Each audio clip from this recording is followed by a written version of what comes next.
Ce matin-là, le soleil s'était levé sur Lomé comme d'habitude, mais dans le cœur de Nadine, 20 ans, quelque chose d'invisible avait déjà commencé à bouger. Elle ne le savait pas encore, mais ce jour-là, le destin venait de cliquer sur son profil. Nadine vivait avec sa mère et ses deux petits frères dans une petite maison en tôle du quartier d'Adidogomé. Une fille douce, belle, pleine de rêves, toujours un sourire malgré la misère. Sa mère vendait des légumes au bord de la route. Le soir, quand l'électricité coupait, Nadine regardait le ciel noir et murmurait « Un jour, moi aussi, je partirai. Je verrai l'Europe. » C'était son vœu le plus cher, fuir la pauvreté, offrir une vie meilleure à sa famille. Un soir, alors qu'elle scrollait sur son téléphone d'occasion, une notification a changé sa vie. « Salut belle, je t'ai trouvée par hasard, mais je crois que le hasard n'existe pas. » L'expéditeur, un certain Carlos d'Espagne. Il avait l'air sérieux, poli, sa photo respirait la réussite. Petit à petit, les échanges sont devenus quotidiens. Ma reine, mon soleil, ma perle d'Afrique. Nadine riait, rougissait, croyait. Chaque nuit, il s'appelait en visio. L'homme disait « Je veux t'épouser. Tu mérites une autre vie. » Sa voix était douce, presque hypnotique. Nadine l'écoutait, émerveillée, comme si chaque mot effaçait une année de souffrance. Sa mère, en voyant sa fille sourire, disait « Peut-être que Dieu t'a enfin regardé. » Pourtant, dans le téléphone de Nadine, il y avait des choses étranges. Parfois, pendant les appels, l'image se figeait, et son visage à lui changeait un instant. Une ombre derrière lui. Une voix qui résonnait différemment. Elle pensait que c'était la connexion, mais son cœur, lui, avait senti quelque chose. Ce soir-là, avant de dormir, Nadine a reçu un dernier message. « Prépare-toi, ma reine. Mon avion atterrit bientôt. » Elle a souri, sans savoir que ce vol ne venait pas seulement d'Espagne. C'était la première fois qu'un homme l'appelait reine. Ces mots avaient traversé l'écran et s'étaient plantés dans le cœur de Nadine comme une flèche douce et brûlante. Depuis ce jour, son téléphone n'était plus seulement un objet, c'était une fenêtre vers un monde plus grand, plus beau, plus juste. Elle n'avait que 20 ans, mais elle croyait déjà que Dieu avait enfin entendu ses prières. Dans la petite chambre où elle dormait sur un matelas posé à même le sol, Nadine répétait souvent à sa sœur « Tu verras, mon mari m'attend là-bas, en Espagne. » Tout avait commencé sur un simple commentaire sous une photo. Un certain Carlos d'Espagne avait écrit « Cette beauté mérite un royaume. » Nadine avait ri, gênée, flattée. Il avait une photo de profil soigné, costume bleu marine, montre en or, voiture derrière lui. Son français avait un accent léger, charmant. En quelques heures, il lui avait envoyé un message privé « Je ne sais pas pourquoi, mais ton regard m'a touché. J'ai envie de te rendre heureuse. » À partir de là, chaque notification devenait une promesse, chaque vibration du téléphone un battement de cœur. Nadine n'avait jamais connu ce genre d'attention. Les garçons du quartier ne voyaient en elle qu'une fille pauvre. Mais lui, il disait des choses qu'aucun n'avait jamais dites. Il l'appelait « ma reine, mon soleil d'Afrique, ma future épouse. » Quand il disait « nous », son cœur tremblait. Elle se regardait dans le miroir en se demandant si elle méritait vraiment un homme comme ça. Parfois, elle restait éveillée jusqu'à tard, relisant leurs messages avec un sourire discret. Dans son cahier secret, elle écrivait « Je crois que l'amour existe. Je crois qu'il m'a trouvée. » Les appels vidéo ont commencé. Sa voix grave, rassurante, résonnait comme une chanson. Il lui montrait son appartement lumineux, la vue sur la mer. Il lui disait « C'est ici que tu dormiras quand tu viendras. » Nadine riait, les yeux pleins de lumière. Quelques semaines plus tard, il a commencé à lui envoyer de l'argent. « Pour que tu t'achètes ce que tu veux, ma reine. » De petites sommes d'abord, puis des montants qui la faisaient trembler. Quand elle montrait les transferts à sa mère, celle-ci disait simplement « Ma fille, Dieu fait des miracles. » Chaque nuit, avant de dormir, Nadine envoyait un message « Bonne nuit, mon roi. » Et il répondait toujours « Bonne nuit, ma reine. Bientôt, on sera ensemble pour de vrai. » Ces mots la faisaient flotter. Elle n'entendait plus les cris du marché ni les ronflements de sa mère dans la pièce d'Alexandra côté. Elle vivait déjà ailleurs, entre rêve et réalité. Mais parfois, au milieu des appels vidéo, son image à lui se déformait un instant. Comme un visage qu'on ne voyait pas bien. Elle pensait à une mauvaise connexion. Pourtant, ce soir-là, un frisson la traversait sans raison. Vous avez dit.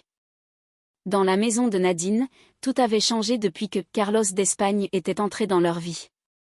L'argent arrivait comme la pluie après la saison sèche.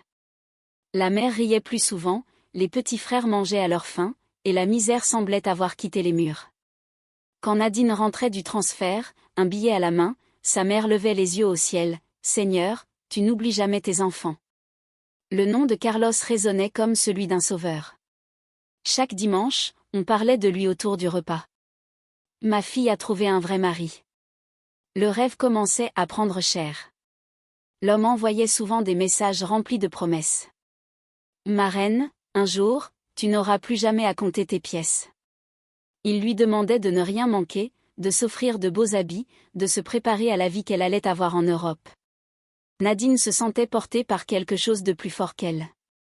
Elle croyait à ce miracle moderne venu d'Internet. Même ses voisines commençaient à la regarder autrement, cette fille, Dieu l'a visitée. Dans son cœur, Nadine ne doutait plus. Elle se disait, c'est à moi maintenant de sauver les miens. Chaque fois qu'elle posait l'argent sur la table, sa mère la regardait avec fierté. Ma fille, tiens-le bien. Ce genre d'homme, on n'en rencontre qu'une fois dans la vie. Ces mots avaient un poids. Nadine les prenait comme une mission. Ce n'était plus seulement une histoire d'amour, c'était un devoir. Elle rêvait de payer les études de ses frères, de refaire le toit de la maison, d'envoyer sa mère en pèlerinage. Elle croyait qu'un amour pouvait tout réparer. Et chaque virement du vieux téléphone devenait pour elle une preuve que son destin commençait enfin à briller. Mais peu à peu, les nuits de Nadine devinrent étranges. Parfois, elle rêvait d'un grand océan noir où une main d'homme l'appelait. D'autres fois, un chat noir venait gratter à sa porte au milieu de la nuit.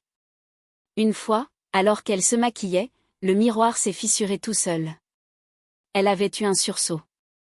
Sa mère avait crié depuis la cuisine, « Ce n'est rien, ma fille, sûrement un mauvais sort jaloux. » Nadine avait ri, sans y penser. Elle se disait que le bonheur attire toujours la jalousie. Pourtant, dans son ventre, un frisson restait accroché. Ce soir-là, alors que la lune brillait au-dessus de Lomé, son téléphone a vibré. « Ma reine, je ne veux plus attendre. Je viens au Togo. Je veux faire les choses dans les règles. » Nadine a relu le message plusieurs fois, les mains tremblantes. Son cœur battait fort, entre joie et peur. Elle s'est regardée dans le miroir fendu et a murmuré, « Peut-être que ma vie commence vraiment. » Dehors, le chat noir passait encore, silencieux, son regard planté dans la fenêtre. Nadine a souri sans comprendre. Le message suivant venait d'arriver, « Prépare-toi. Mon vol est déjà réservé. » Depuis l'aube, la maison de Nadine bouillonnait comme la veille d'une fête. Les voisines passaient, la mère courait de pièce en pièce, les petits frères chantaient. Aujourd'hui, notre fille accueille son mari d'Espagne, répétait la mère, le visage éclatant. Nadine, 21 ans à peine, s'habillait lentement devant son miroir. Son cœur battait fort, sa main tremblait en attachant ses boucles d'oreilles. « C'est aujourd'hui que ma vie change, » se disait-elle en silence. Le téléphone vibrait, mon avion a atterri. Ces mots ont résonné dans tout son corps comme une prophétie. À l'aéroport international de Lomé, Nadine descendit de la moto-taxi, vêtue d'une robe qu'il lui avait payée. Les parfums de kérosène et de chaleur se mélangeaient. Elle scrutait la foule, le sourire figé, attendant l'homme de ses rêves. « Je suis là, ma reine, regarde bien », l'homme en chemise bleue. La voix dans le téléphone était familière, mais quand elle leva la tête, son monde s'écroula. Devant elle, il n'y avait pas l'homme des vidéos. C'était un vieux monsieur, cheveux gris, visage fatigué, ventre rond. Nadine sentit le sol s'éloigner. « Ce n'est pas possible, » murmura-t-elle. Tout se brouilla dans sa tête. Sa respiration devint courte. Ce n'était pas lui. Pas celui qui riait dans les appels vidéo, pas celui qu'elle avait imaginé dans ses rêves. L'homme s'approcha lentement, souriant. « Ma chérie, viens, c'est bien moi. Nadine fit un pas en arrière. Elle avait honte, peur, le cœur en miettes. Les passants la regardaient. Elle voulait courir, disparaître. Mais dans sa tête, une voix insistante revenait, ce n'est pas son âge qui compte, c'est son cœur. Une autre, plus sourde, répétait, et si c'était ton unique chance? L'homme s'approcha encore, posa sa main sur son épaule. Elle frissonna. Il sentit sa peur, la serra doucement. Ne t'inquiète pas, ma reine, le plus important, c'est qu'on soit ensemble maintenant. Nadine hocha la tête, sans savoir pourquoi. Sur le chemin du retour, elle gardait les yeux rivés sur la route, muette. À la maison, la mère l'attendait devant la porte, impatiente. Quand elle vit l'homme descendre du taxi, ses yeux s'illuminèrent. Elle cria, « Ah Seigneur, regarde-moi ce gendre béni !» Nadine, elle, gardait le silence, le cœur froid. Une fois l'homme reparti, Nadine éclata en sanglots. « Maman, il m'a menti. Ce n'est pas lui. En vrai, c'est un vieux papa. » La mère s'assit calmement, essuya ses mains sur son pagne, et répondit d'une voix ferme, « Ma fille, écoute-moi bien. Un vieux riche vaut mieux qu'un jeune pauvre. Ce genre d'homme garde ses promesses. Regarde autour de toi, qui d'autre t'aurait fait autant de bien? » Nadine baissa la tête, sans mots. Elle sentit un poids sur sa poitrine, comme si quelque chose venait de s'asseoir sur son âme. Dehors, un vent étrange fit claquer la porte sans raison. Le lendemain, le vieil homme revint chez Nadine avec une démarche tranquille et un sourire assuré. Dans ses mains, une enveloppe épaisse, gonflée de billets. Sa mère, dès qu'elle vit la couleur des billets, oublia tout le reste. « Ma fille, ton mari est un vrai homme », s'écria-t-elle en riant. Les voisins accouraient, les yeux écarquillés. Il distribua des billets comme des bénédictions, un pour la mère, un pour les frères, un pour les enfants du quartier. Dans la petite maison de tôle, l'air sentait le luxe. Nadine, elle, observait en silence, étrangère à cette joie soudaine. Le soir, la mère s'assit près de sa fille et parla doucement. « Ma fille, ce monsieur t'aime. Ce n'est pas un jeu. Il t'enverra en Espagne. Pense à tes frères. Pense à moi. » Nadine ne répondit pas. Dans sa tête, deux voix s'affrontaient, l'amour et la honte. Elle se souvenait du jeune homme des vidéos, de son sourire, de sa voix claire. Devant elle se tenait un autre visage, un autre âge, une autre énergie. « Maman, il m'a menti, » dit-elle en tremblant. Mais la mère posa sa main sur son épaule et murmura, « Parfois, le mensonge ouvre la porte du bonheur. » Cette nuit-là, Nadine resta seule dans sa chambre, le regard vide. Elle entendait sa mère prier dans la pièce d'un accent grave côté, « Seigneur, bénis l'homme qui a changé notre destin. » Les mots résonnaient comme des coups dans sa tête.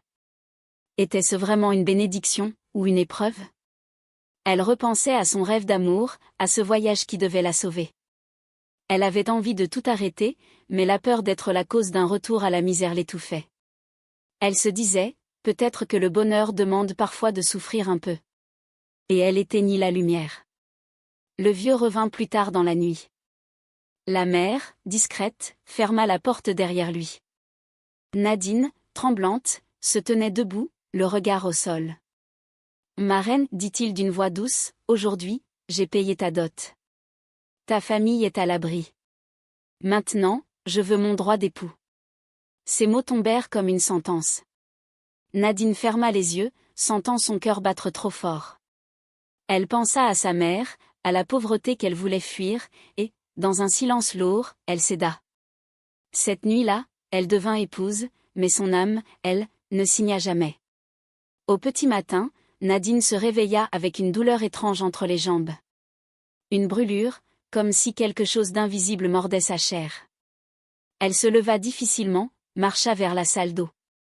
Dans le miroir, elle se sentit différente, plus lourde, plus vide. Sur sa peau, une marque rouge apparaissait, fine comme un fil de feu. Elle passa de l'eau, mais la douleur s'intensifia. « Ce n'est rien, c'est le stress, » murmura-t-elle. Pourtant, au fond d'elle, une peur inconnue venait de naître. Le vent se mit à souffler dehors, et la flamme de la lampe s'éteignit d'un seul coup. Les jours suivants, la douleur ne quitta plus Nadine. Chaque matin, elle se levait avec cette même brûlure entre les cuisses, ce même goût de fer dans la bouche. Elle marchait lentement, parlait peu, mais souriait quand sa mère la regardait. « Tout va bien, maman, répétait-elle, la voix cassée. Dans la cour, les enfants chantaient, la mère riait, le quartier félicitait la femme bénie. Nadine, elle, se tenait droite, maquillée, belle, mais creuse à l'intérieur. À chaque mouvement, la douleur la transperçait. Elle apprit à souffrir sans bruit, comme on apprend à respirer dans l'eau. Malgré sa souffrance, les préparatifs du mariage coutumier avançaient. Le vieux avait promis de grandes choses, boissons, argent, musiciens. La mère ne parlait plus que de ça. « Ma fille, sois forte. Ce mariage, c'est ta porte vers le ciel. » Nadine hocha la tête sans répondre. La nuit, elle pleurait seule, priant à voix basse. Mais à chaque prière, une force froide semblait lui couper la voix. Une fois, en lavant ses habits, elle remarqua que l'eau dans la bassine devenait noire. Elle pensa que c'était la poussière. Mais dans la mousse, on aurait juré voir un visage se former. Nadine sentait que quelque chose l'observait. Parfois, la nuit, elle entendait son nom murmurer dans le vent. « Nadine, ma reine », elle se redressait, le cœur battant, mais la pièce était vide. Quand elle en parlait à sa sœur, celle-ci riait. « Tu rêves trop, grande sœur. » Alors elle se taisait. Elle préférait faire semblant d'être heureuse. Elle participait aux essayages, aux chants, aux préparatifs. Mais à chaque rire, elle sentait ses entrailles se contracter, comme si son corps rejetait un secret qu'elle refusait de voir. Dans ses yeux, la lumière commençait à s'éteindre doucement. Le jour du mariage coutumier arriva. Le quartier entier s'était déplacé. Les femmes dansaient, les tambours résonnaient. Nadine, vêtue de pagne rouge, avançait lentement, un sourire peint sur le visage. Au moment de verser la boisson traditionnelle, un vent violent s'éleva soudain, renversant les gobelets. Le vieux leva la main, impassible, tandis que la mère criait « C'est un bon signe. » Le vent bénit leur union. Mais Nadine, elle, tremblait. Ses mains étaient glacées. La lampe à pétrole, posée sur la table, vacilla plusieurs fois avant de s'éteindre. Une odeur de terre mouillée envahit la pièce. Quand la fête prit fin, Nadine se sentit plus faible que jamais. Ses jambes tremblaient, sa peau brûlait. En se changeant, elle vit que ses doigts laissaient sur son pagne des traces noires, comme de la boue. Elle voulut appeler sa mère, mais sa voix se bloqua. Dehors, le vent s'était levé à nouveau, sifflant comme un gémissement. Dans le miroir, une ombre passa derrière elle, rapide, furtive. Elle se retourna d'un coup, rien. Nadine posa une main sur sa poitrine. Son cœur battait trop vite. Au loin, le vieux riait, seul, dans le noir. Le mariage coutumier de Nadine fut un événement. Toute la ruelle d'Adidogomé s'était parée de couleurs et de musique. Les femmes dansaient, les hommes riaient, les enfants couraient entre les chaises. L'air sentait le parfum et la bière sucrée. Nadine, belle comme une reine, avançait lentement au bras du vieux, vêtue d'un pagne doré. Sa mère, debout, criait presque « Regardez ma fille. Dieu fait grâce. » Mais derrière les cris de joie, Nadine sentait autre chose. Une lourdeur dans la poitrine. Une brise glacée qui passait au milieu de la foule, invisible mais réelle, comme un souffle qui ne venait pas d'ici. Les invités filmaient avec leur téléphone, immortalisant chaque sourire. Pourtant, quelque chose troublait les images.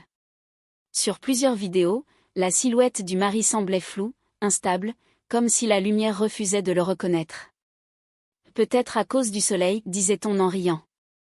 Mais certains chuchotaient, non, il y a quelque chose d'étrange.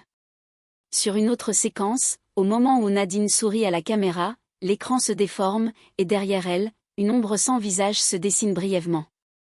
Personne ne la remarqua sur le moment. Les rires couvraient tout.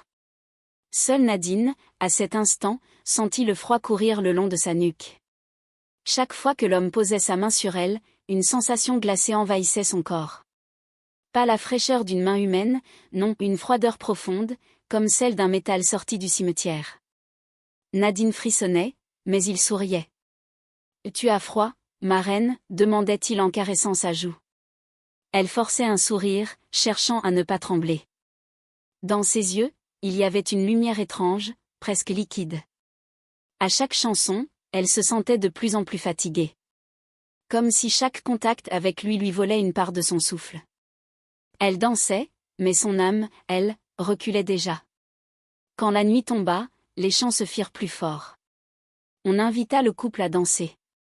Les tambours résonnaient, les cris s'élevaient, mais Nadine entendait autre chose, un bourdonnement au fond de sa tête, un murmure qu'elle seule percevait. L'homme l'attira contre lui, ses doigts serrant sa taille.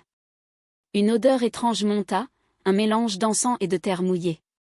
Nadine ferma les yeux, cherchant à s'accrocher à la musique, mais dans ses oreilles, les voix devenaient lointaines, étouffées. Autour d'elle, le monde semblait se plier. Elle sentit qu'il se passait quelque chose qu'aucun regard humain ne pouvait comprendre. Quand tout le monde partit, Nadine se retrouva seule dans la chambre nuptiale. Le vieux était sorti prendre l'air. Elle s'allongea, épuisée. L'air était lourd, presque étouffant. Puis, lentement, la porte grinça. Une ombre se glissa près du lit, silencieuse. Nadine sentit une présence froide, immobile, tout près d'elle. Sa respiration devint saccadée. Elle voulut bouger, mais son corps ne répondait plus. Une chaleur étrange monta de son ventre, puis un froid brutal la traversa. Son cœur battit une fois, 2 fois. Et soudain, elle sut. Ce soir-là, Nadine sentit que quelque chose entrait en elle. Quelques jours après la cérémonie, Nadine s'installa à Beapota, dans l'appartement que le vieux avait loué. Un bel endroit, carrelé, propre, avec des rideaux rouges et une grande télévision flambant neuve. À première vue, c'était le paradis qu'elle avait toujours imaginé. Chaque matin, elle regardait la mer depuis le balcon et se disait « Je suis enfin arrivée quelque part ». Dans le quartier, on la saluait avec respect, voilà la femme de l'Espagnol. Son nom était devenu synonyme de réussite. Mais derrière le sourire parfait, quelque chose se fissurait déjà. Son corps, lui, criait sans qu'on l'entende. Le vieux venait souvent le soir, apportant toujours plus d'argent, des bijoux, des promesses. « Ton visa est presque prêt, ma reine. Bientôt, tu verras Madrid. » Il parlait avec assurance, comme un homme sûr de son pouvoir. Nadine hochait la tête, docile, la voix éteinte. Chaque fois qu'il disait « bientôt », elle sentait un froid lui parcourir la colonne. Mais elle se taisait.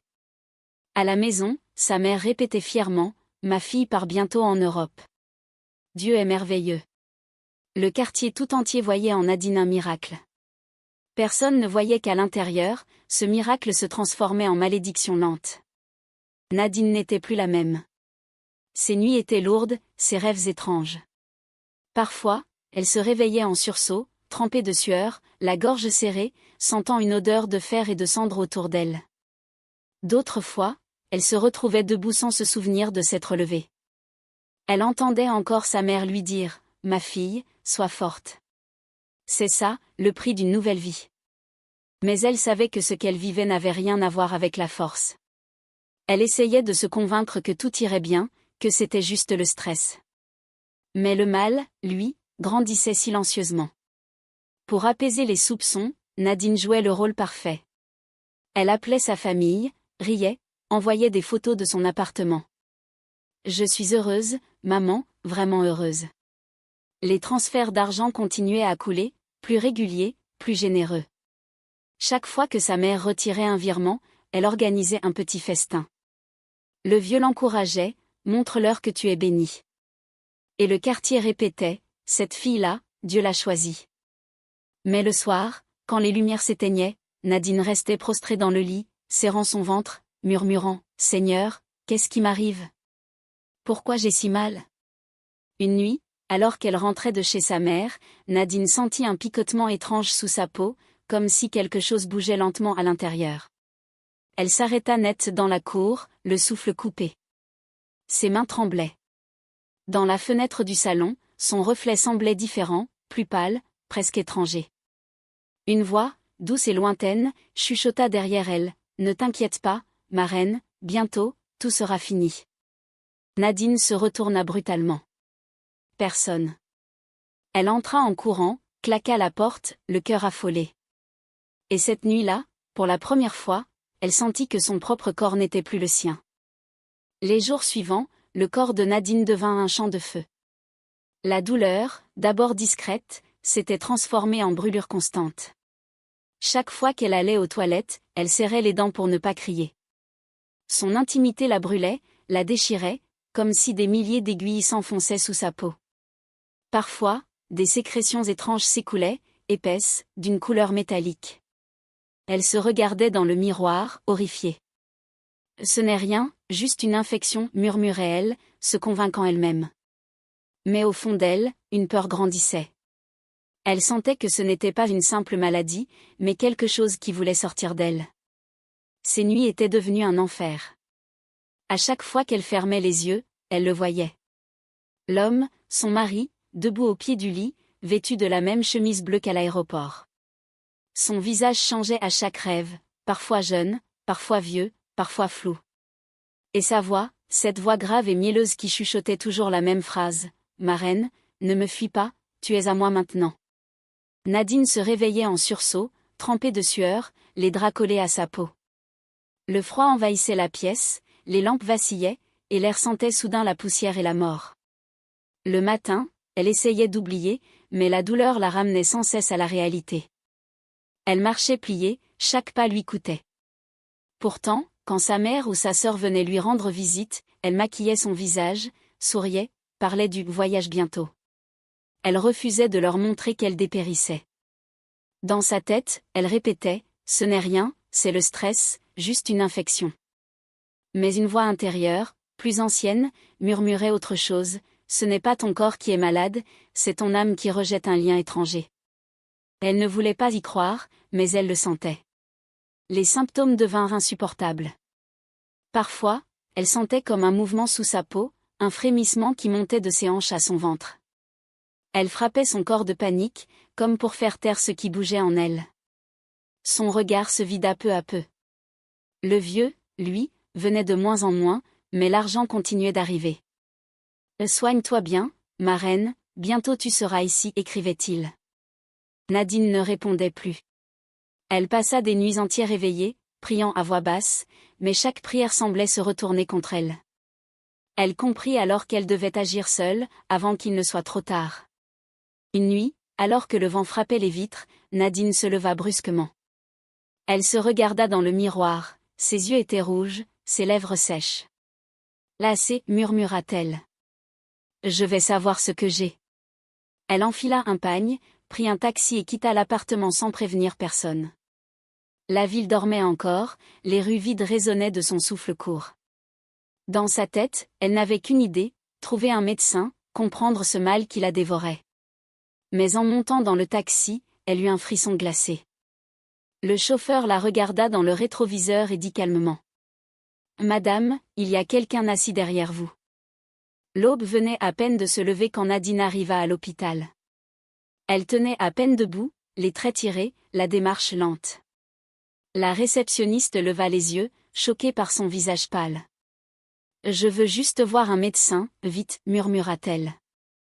Dans le couloir, les lumières clignotaient faiblement. Quand on la fit entrer en salle d'examen, l'odeur du désinfectant la fit vaciller. Les infirmières échangèrent des regards silencieux. Nadine serra sa jupe entre ses doigts, tremblante. Elle pensait encore que tout irait vite, qu'on lui donnerait des antibiotiques, qu'elle rentrerait avant midi. Elle ne savait pas que son cauchemar ne faisait que commencer. Le médecin, un homme d'une 50aine d'années, l'examina en silence. Son visage changea dès les premières minutes. Il retira ses gants, s'essuya le front, puis appela une collègue. « Venez voir, vite. » Nadine, allongée, sentit la peur lui glacer le dos.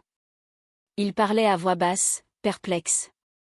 Enfin, le médecin la regarda droit dans les yeux. « Ce que je vois ici, je n'ai jamais vu ça de ma vie. » Nadine se redressa à moitié, paniquée. « Docteur, dites-moi juste que ce n'est pas grave, je dois voyager dans 3 jours. » Il baissa les yeux. « Voyager ? Ma fille, si tu bouges, tu risques de mourir sur la route. » Le mot mourir lui transperça le cœur. Elle secoua la tête, les larmes aux yeux. « Non docteur, vous vous trompez. Mon mari m'attend. » J'ai mon billet, mon visa est prêt. Sa voix tremblait, pleine de désespoir. Le médecin soupira longuement. Ce n'est pas une infection normale. Tes organes sont en train de se décomposer, mais sans cause identifiable. C'est comme si quelque chose te mangeait de l'intérieur. Nadine éclata en sanglots, se couvrant le visage. Je ne veux pas mourir ici, pas maintenant. Je dois partir, il m'attend. Le médecin détourna le regard, incapable de lui dire la vérité qu'il craignait lui-même de comprendre. Les infirmières la gardèrent en observation, perfusée, isolée. Nadine regardait le plafond blanc, la respiration saccadée. À chaque battement de son cœur, une douleur montait, rongeant sa chair. Elle repensait à ses conversations avec Carlos, à sa promesse, bientôt, on sera ensemble. Elle sentit une rage sourde monter. Et si tout cela n'avait jamais été vrai? Elle tenta de se lever, de sortir, mais 2 infirmiers la retinrent doucement. « Madame, vous ne pouvez pas partir. » Elle cria, « Lâchez-moi. Vous ne comprenez pas. Je dois voyager, il m'attend. » Son cri résonna dans tout le couloir, glacé, désespéré. Le médecin entra de nouveau dans la chambre, le regard sombre. « Nadine, écoute-moi. Tu ne peux pas sortir d'ici. Si tu veux vraiment partir, il faut signer une décharge. Mais sache une chose, si tu franchis cette porte, tu risques de ne pas revenir. » Nadine, haletante, regarda ses mains trembler. Sa peau semblait changer, devenir sèche, presque grise. Elle murmura, « Je veux juste vivre, docteur. Je veux juste aller là-bas. » Le médecin détourna les yeux, incapable de soutenir son regard. Et au moment où il sortit de la chambre, les machines se mirent à grésiller, comme si une présence invisible venait d'entrer. Nadine ne tenait plus en place. Depuis la veille, son téléphone collé à l'oreille, elle appelait sans arrêt. « Carlos, réponds-moi, je t'en supplie. » Mais la sonnerie tournait dans le vide. Parfois, elle croyait entendre un souffle à l'autre bout de la ligne, comme une respiration trop proche, puis un silence coupant. « Tu m'as promis, chuchotait-elle en larmes. Dans sa chambre d'hôpital, les machines émettaient un bip lent et régulier, comme pour marquer le temps qui s'effaçait. Elle sentit la panique monter, puis composa le numéro encore. À chaque échec, sa respiration devenait plus courte, plus désespérée. À la maison, sa petite sœur voyait bien que quelque chose clochait. Elle décida de courir jusqu'à l'appartement de Beapota. Le soleil tapait fort, mais elle courait sans s'arrêter. Arrivée sur place, elle sonna plusieurs fois. Le gardien sortit, surpris. « Je cherche mon beau-frère, le mari de ma sœur. Il doit être ici. » L'homme fronça les sourcils. « Quel mari? Ta sœur vit seule ici, ma fille. Depuis qu'elle est arrivée, aucun homme n'est jamais venu s'installer avec elle. » Elle resta figée. « Ce n'est pas possible, elle m'a dit qu'il habitait ici. » Le gardien secoua la tête, « Non. Elle parle souvent seule, mais jamais avec personne. » Le cœur de la jeune sœur se serra. Elle entra, le gardien à sa suite. L'appartement était silencieux, immobile. Les placards ouverts, les tiroirs vides. Aucune trace d'un homme, aucune valise masculine, aucun parfum étranger. Juste les vêtements de Nadine, sur le lit, un foulard soigneusement plié. Sur la table, son téléphone vibrait encore, l'écran affichant « Appel, Carlos, en attente, point ». La sœur sentit ses jambes trembler. Elle se mit à pleurer. « Non, ce n'est pas possible. Il existait, je l'ai entendu, je l'ai vu en appel vidéo. » Mais dans la pièce, seul le vent lui répondit, en soulevant doucement le rideau. Pendant ce temps, à l'hôpital, Nadine se tordait de douleur. Son téléphone glissa de sa main. Elle respirait difficilement, les larmes collées aux joues. « Docteur, je veux voir ma sœur, balbutia-t-elle. Le médecin accourut, alarmé. Ses yeux semblaient changer de couleur, sa peau devenait terne. « Qu'est-ce qui m'arrive » cria-t-elle. Il essaya de la calmer, mais elle se débattait. « Il m'attend. Il va venir me chercher. » Les infirmières la maintinrent sur le lit. Soudain, les lumières de la chambre vacillèrent. Les machines bipèrent en désordre. Et Nadine, les yeux écarquillés, fixa un coin du plafond, le visage figé par la peur. « Docteur, murmura-t-elle, la voix tremblante, ils sont là, ils veulent m'emmener. » Le médecin se retourna, ne voyant rien. « Qui ça, Nadine ?» Elle leva un doigt vers le vide. « Lui, et d'autres, ils sont là. » Ses yeux se révulsèrent, puis se figèrent. « Je ne vois plus, dit-elle soudain. Tout est noir, docteur. Je ne vois plus rien. » Les infirmières paniquèrent, appelant du renfort. Nadine respirait à peine. « Ils m'appellent, souffla-t-elle, les yeux vides. Ils disent que je dois finir mon voyage. » Et pendant qu'elle murmurait ces mots, le rideau de la chambre se souleva sans vent, comme si quelque chose venait d'entrer, silencieux, invisible. La nuit tomba sur l'hôpital comme un drap de plomb. Dans la chambre 214, l'air était lourd, saturé de silence et d'angoisse. Nadine, allongée sur le lit, ne dormait plus depuis 3 jours. Son corps frêle, branché à des perfusions, semblait lutter contre une force invisible. Ses lèvres remuaient lentement, murmurant des mots que personne ne comprenait. Sa mère, assise au pied du lit, tenait un chapelet, la voix tremblante, « Seigneur, ne m'enlève pas mon enfant. » Soudain, Nadine tourna la tête vers le coin sombre de la pièce et dit d'une voix étranglée. « Il est là. » La mère sursauta. « Qui ça, ma fille? Qui est là ?» Nadine fixa le mur d'un regard vide. « Mon mari, il me regarde. » Sa sœur, blottie près du lit, leva les yeux, effrayée. « Mais il n'y a personne, Nadine.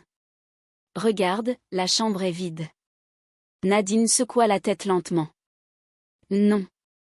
Il est là. » Il sourit. Les lampes se mirent à clignoter. Une odeur froide, comme celle d'une terre mouillée après la pluie, emplit la pièce. Le rideau bougea sans vent. La mère se leva d'un bond, le cœur serré. « Jésus de Nazareth, protège-nous. » Mais la lumière s'éteignit d'un coup. Dans le noir total, Nadine se mit à rire doucement, un rire fragile, presque enfantin. « Maman, il m'appelle, tu ne l'entends pas ?» La mère tenta de la calmer, posant sa main sur son front brûlant. « Non, ma fille, personne ne t'appelle. Ce n'est pas lui, tu rêves. » Mais Nadine attrapa sa main, la serrant avec force. « Non maman, ce n'est pas un rêve. Il dit que le voyage commence, il m'attend depuis longtemps. » Sa voix tremblait. Des larmes coulaient sur ses joues. « Je ne veux pas aller avec eux, mais ils m'appellent, maman. Ils sont si froids. » Une lampe grésilla, puis se ralluma faiblement. La petite sœur, pétrifiée, se leva pour aller chercher une infirmière. Mais avant qu'elle n'atteigne la porte, un bruit sec la fit sursauter, le métal du lit vibrait, comme frappé de l'intérieur.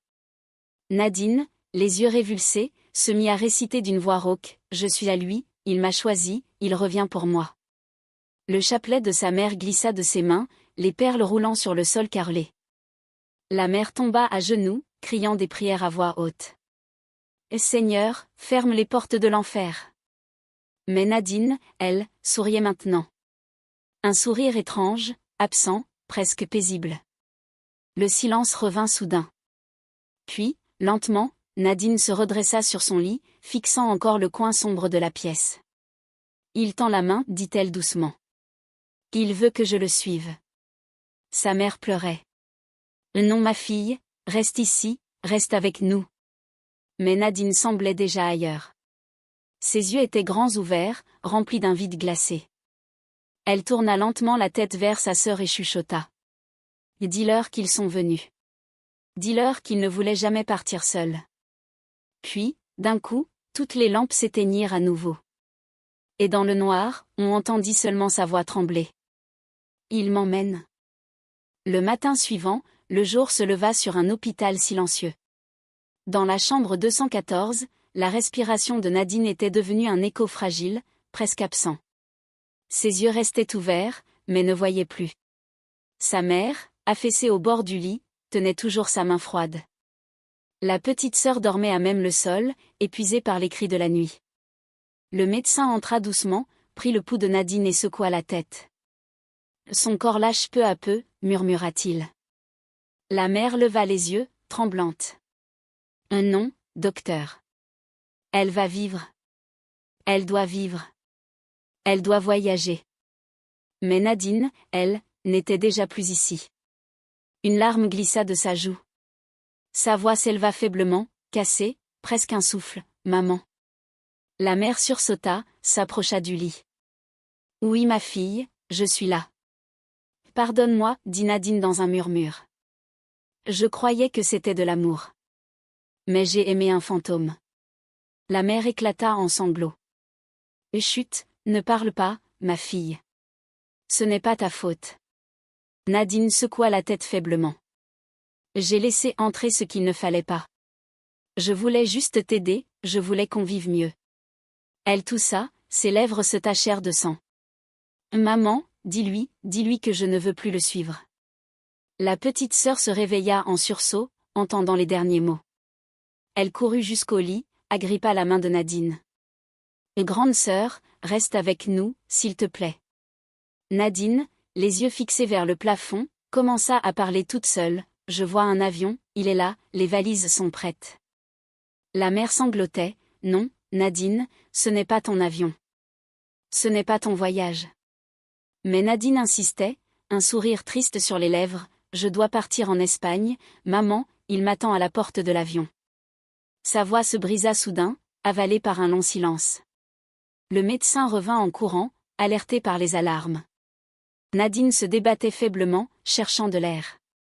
Les infirmières essayaient de la stabiliser, mais son cœur battait de manière désordonnée. « Tenez bon, Nadine » cria le médecin. Elle serra la main de sa mère, les yeux noyés de larmes.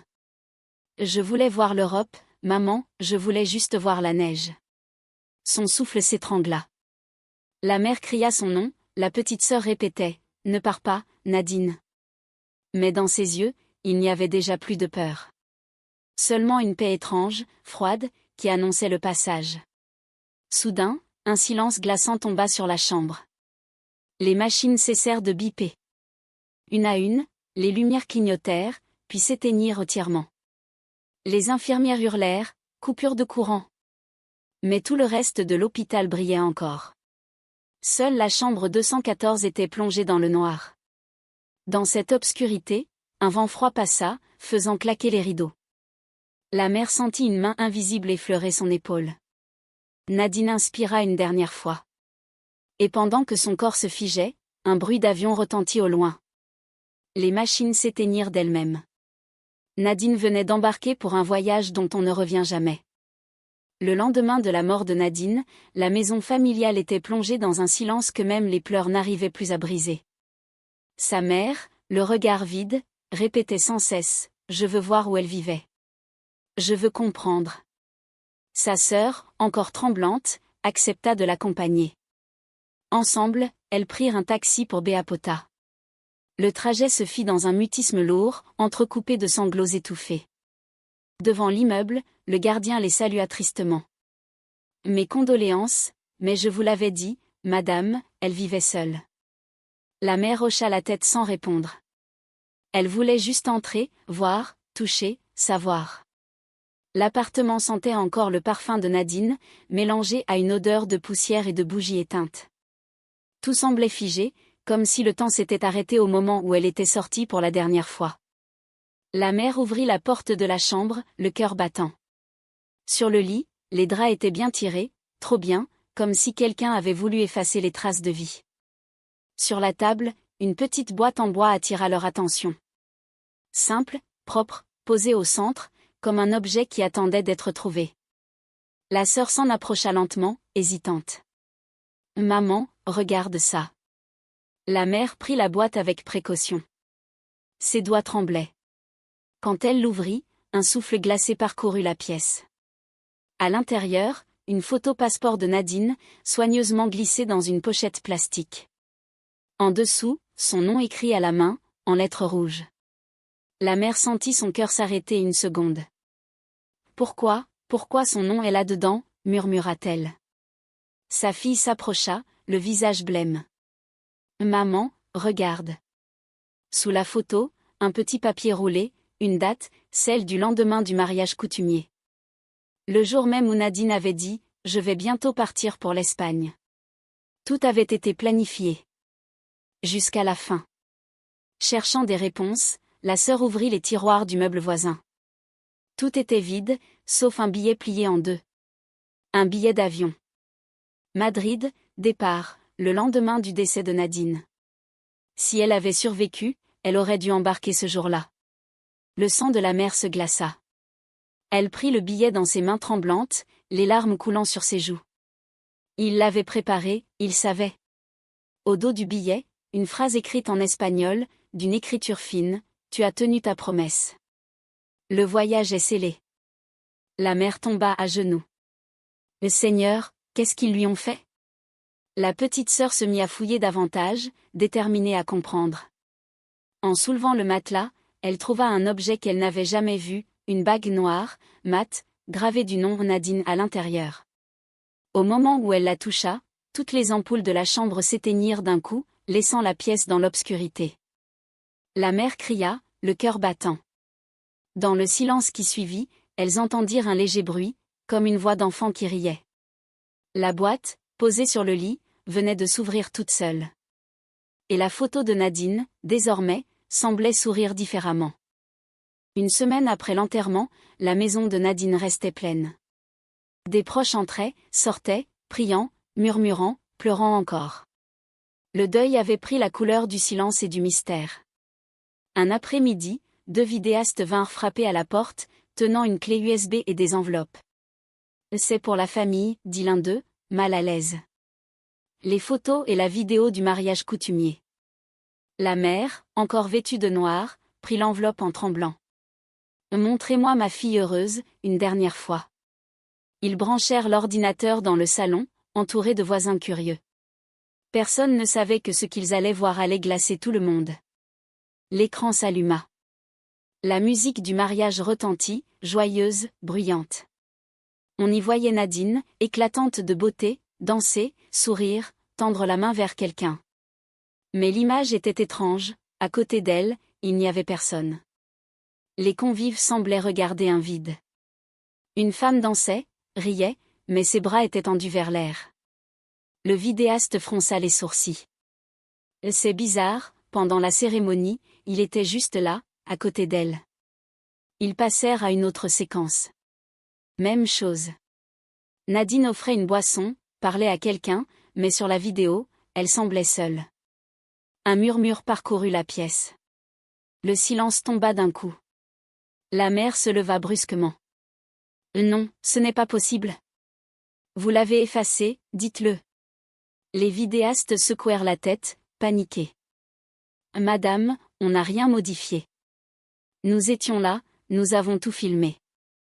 On le voyait clairement, mais sur les images, il n'existe pas. » Une femme du quartier fit un signe de croix.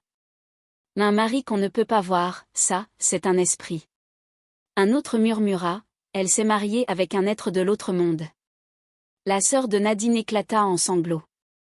Elle croyait aimer un homme, mais c'était une illusion. Personne n'osait plus regarder l'écran. Le vidéaste continua malgré tout, la voix tremblante. Regardez cette séquence. Sur l'écran, Nadine dansait seule, les bras levés, souriant à l'invisible. Au moment où le caméraman zoomait, un souffle parcourut la salle. L'image se déforma, la musique ralentit, puis un cri étouffé se fit entendre à travers les haut-parleurs. L'écran clignota, et une forme sombre apparut un instant derrière Nadine, grande, floue, sans visage. Le vidéaste coupa aussitôt la lecture. Dans la pièce, plus personne ne respirait. La mère serra sa poitrine, le regard vide. Alors c'est vrai, ma fille n'était pas mariée à un homme. Un bébé se mit à pleurer. Alors que tout le monde quittait la maison, la petite sœur resta seule, assise devant la photo de Nadine encadrée sur la table. Elle essuya ses larmes, fixa le sourire de sa sœur. « Tu étais si belle ce jour-là » murmura-t-elle. Soudain, une ombre glissa lentement sur le cadre. Elle crut que c'était la lumière. Mais l'ombre se figea. Elle cligna des yeux, les pupilles de Nadine, sur la photo, semblaient bouger. Un frisson glacé lui parcourut le dos. Et dans le reflet du verre, derrière son épaule, une silhouette noire se tenait immobile. La photo vibra légèrement. Puis, tout redevint silencieux. Depuis l'enterrement de Nadine, la maison familiale ressemblait à un tombeau.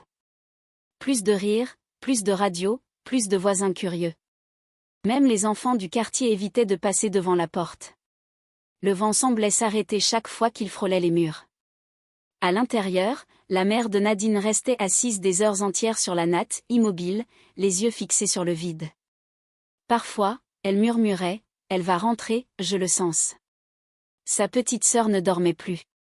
Chaque nuit, elle se réveillait en sursaut, trempée de sueur, jurant avoir entendu la voix de Nadine l'appeler doucement, « Viens !» Le premier soir où la voix se fit entendre, tout le monde crut à une illusion. Mais au fil des jours, les phénomènes devinrent plus clairs. Des pas légers dans le couloir. Des chuchotements dans la cuisine. Une chaise qui se déplaçait seule. La mère disait, « C'est elle. Elle ne nous a pas quittés. » La sœur, elle, tremblait. « Ce n'est pas Nadine, maman. Ce n'est pas elle. » Mais la mère refusait d'écouter. Elle préparait toujours un repas pour sa fille, posant une assiette devant sa place vide. Et chaque matin, la nourriture avait disparu. « Tu vois, disait-elle. Là elle mange. » La folie s'installa doucement. La mère riait toute seule, parlait à l'air, répondait à des voix que personne n'entendait. Parfois, on la voyait sortir la nuit, pieds nus, murmurant, « Elle m'appelle, laissez-moi aller vers elle. » La sœur, elle, vivait dans la peur. Chaque fois qu'elle fermait les yeux, elle rêvait de Nadine, couverte de terre, lui tendant la main, « Rejoins-moi. » Les voisins commencèrent à parler. Cette maison n'est plus normale. Certains disaient que le mariage de Nadine avait ouvert une porte, que quelque chose d'invisible avait pris racine là. D'autres murmuraient que la famille payait le prix du pacte. Puis, un jour, la sœur découvrit une enveloppe que Nadine avait laissée, remplie des derniers billets envoyés par son mari. La mère, en la voyant, poussa un cri de joie, « C'est l'argent béni. Dieu nous a enfin visités. » Elle en utilisa une partie pour relancer son petit commerce. Mais dès la première semaine, tout se retourna, les légumes pourrissaient, les clients fuyaient, l'argent disparaissait mystérieusement des caisses. Même les voisins qui avaient accepté un billet de cet argent tombèrent malades. Bientôt, tout le quartier sut, l'argent de Nadine portait malheur. On disait qu'il brûlait la chance de ceux qui le touchaient. Une nuit, la sœur fut réveillée par un bruit métallique. Elle entra dans la chambre de sa mère, les billets étaient éparpillés sur le sol, noirs comme du charbon. Sa mère, agenouillée, pleurait, « Ils ont pris son argent, ils veulent que je vienne aussi. » La fille recula, terrifiée. Soudain, la lampe s'alluma d'elle-même, projetant une ombre sur le mur. Une silhouette fine, familière, se dessina, celle de Nadine. Sa voix résonna, lointaine, « Maman, ne garde rien de moi. » Puis la lampe éclata dans un claquement sec. Et dans la maison, on entendit distinctement un rire. Un rire de femme. Les semaines passèrent, mais le nom de Nadine restait sur toutes les lèvres. Dans les ruelles de Lomé, on murmurait son histoire à voix basse, comme une légende interdite. Certains disaient qu'elle avait aimé un homme venu de loin, d'autres juraient qu'elle avait signé un pacte sans le savoir. On racontait qu'à Béapota, son appartement restait froid, même à midi, et qu'aucun locataire ne pouvait y dormir plus d'une nuit. Cette fille-là, disaient les anciens, n'a pas épousé un homme, elle a épousé un esprit. Et chaque soir, quand le vent soufflait, les voisins disaient l'entendre chuchoter, « Je pars demain. » La rumeur gonfla, portée par la peur et la fascination. Des jeunes filles venaient devant la maison de Nadine, curieuses, demandant, « C'est vrai qu'elle a vu un étranger dans ses rêves ?» Les anciens répondaient avec gravité, « Le monde d'aujourd'hui veut la richesse sans savoir ce qu'elle coûte. » On disait que Nadine avait été séduite par un être de l'invisible, un esprit voyageur qui prenait l'apparence des hommes sur les réseaux pour attirer les âmes faibles. Son argent, ses promesses, tout n'était que l'appât d'un piège ancien. Et le quartier commença à prier plus fort chaque soir, de peur d'être le prochain. La mère de Nadine perdit complètement la raison. On la voyait errer dans les rues, tenant le portrait de sa fille contre sa poitrine, répétant, « Elle n'a pas fui, c'est le ciel qui l'a prise. » La petite sœur, elle, restait enfermée, incapable de dormir. Chaque fois qu'elle fermait les yeux, elle voyait le visage de Nadine, paisible, lui dire « Ne cherche pas à comprendre, ma route n'était pas pour la terre. » Le quartier, autrefois envieux, devint craintif. Les rires s'éteignirent. Les jeunes filles effacèrent leur compte de rencontres. Même les mères disaient désormais à leurs filles « Ne te vends pas pour des promesses de voyage. » Un soir, un vieil homme du quartier réunit les voisins. Il dit calmement « Cette histoire, gardons-la comme un rappel. Tout ce qui brille n'est pas bénédiction. » Il raconta comment l'amour de Nadine avait traversé le visible et le caché, comment sa naïveté avait ouvert une porte qu'elle n'avait pas su refermer. Quand tu vois un miracle trop rapide, méfie-toi, car Dieu prend toujours son temps. Depuis ce jour, plus personne ne parla d'elle à voix haute. Mais les regards, eux, en disaient long. Chaque fois qu'une fille disait vouloir partir en Europe, un silence s'abattait aussitôt. Le temps passa, mais la légende de Nadine resta. Certains jurent l'avoir vue marcher au bord de la mer, vêtue de blanc, le regard tourné vers l'horizon. D'autres disent que la nuit, à l'aéroport de Lomé, on entend encore une voix murmurer « Mon avion m'attend ». Son histoire devint un avertissement, un miroir pour ceux que l'argent aveugle et que les promesses séduisent. Elle voulait aller en Espagne, mais elle est partie plus loin que le ciel. Et depuis, chaque fois qu'une fille croit rencontrer son « mari d'Europe », les mères du quartier répètent simplement « Souviens-toi de Nadine ». Il y a des histoires qu'on raconte pour faire peur, et d'autres qu'on raconte pour réveiller. Celle de Nadine appartient aux deux. Une histoire née d'un simple message sur un téléphone, d'un mot doux qui a traversé un écran pour détruire une vie entière. Elle n'a pas vendu son âme par malice. Elle l'a offerte sans le savoir, croyant offrir son cœur à l'amour, croyant acheter le bonheur de sa famille avec la monnaie de l'innocence. Dans les rues de Lomé, son nom est devenu une prière et un avertissement. On dit que Nadine a aimé trop vite, cru trop fort, et fait confiance à un visage qui n'existait pas. Mais au fond, ce n'est pas une histoire d'amour, c'est une histoire de foi mal placée. Elle a voulu franchir la frontière du rêve, et c'est l'invisible qui l'a franchi avant elle. Le vrai drame de Nadine n'était pas d'avoir aimé un fantôme, mais d'avoir oublié que le diable aussi peut parler la langue des promesses. Il prend parfois le visage du bienfaiteur, la voix du prince charmant, et l'odeur de la réussite. Il promet l'Europe, les billets, la gloire, mais il réclame toujours un prix que personne ne peut payer deux fois.